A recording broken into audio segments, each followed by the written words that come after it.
మానవుల పాపం భూమి మీద పెరిగిపోయినప్పుడు దేవుడు జలప్రళయం ద్వారా భూమిని శుభ్రపరిచాడు. ఆదికాండము 7వ అధ్యాయము 11వ వచనం. మహాగాధ జలముల ఊటలన్నీయు బద్దలాయను, ఆకాశపు తూములు విప్పబడెను. ఇది భూమి యొక్క భౌగోళిక స్వరూపాన్ని మార్చేసిన ఒక భయంకరమైన సంఘటన. పర్వతాలు మునిగిపోయాయి, నేల స్వరూపం మారిపోయింది.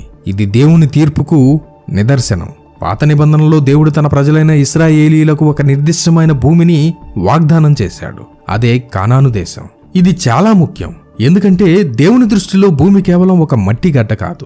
ఆయన తన ప్రజలు నివసించడానికి, తనను ఆరాధించడానికి, తన ప్రణాళికను నెరవేర్చడానికి ఏర్పాటు చేసుకున్న స్థలం. ఒక్కసారి మన చుట్టూ చూడండి. ఒకవైపు ప్రపంచ పరిస్థితులు ఎంత వేగంగా మారుతున్నాయో గమనించండి.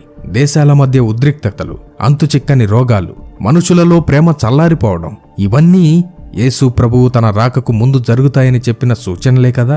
అదే సమయంలో ప్రకృతి కూడా మనతో ఏదో చెప్పాలని తీవ్రంగా ప్రయత్నిస్తోంది.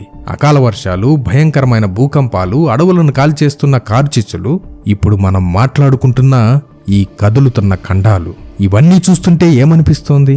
సృష్టి మొత్తం తన సృష్టికర్త రాక కోసం సిద్ధపడుతోంది. ఆయన రాకడకు మార్గాన్ని సిద్ధం చేస్తోంది. ఆయన రాబోతున్నాడని, సమయం దగ్గర పడిందని మూగ భాషలో మనకు హెచ్చరికలు పంపుతోంది. అందుకే చరిత్రలో ఎప్పుడూ లేని విధంగా ఇలాంటి వింతలన్నీ మన కాలంలోనే మన కళ్ళ ముందే చూస్తున్నాం.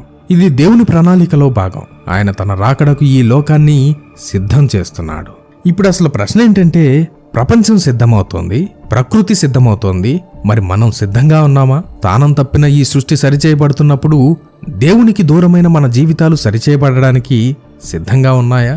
కదిలిపోతున్న ఈ పర్వతాల కన్నా కఠినంగా ఉన్న మన హృదయాలు ఆయన మాట విని కరగడానికి సిద్ధంగా ఉన్నాయా? సిద్ధపడకపోతే ఈ రోజు నుండైనా దేవుడు మనకు అవకాశం ఇస్తున్నాడు.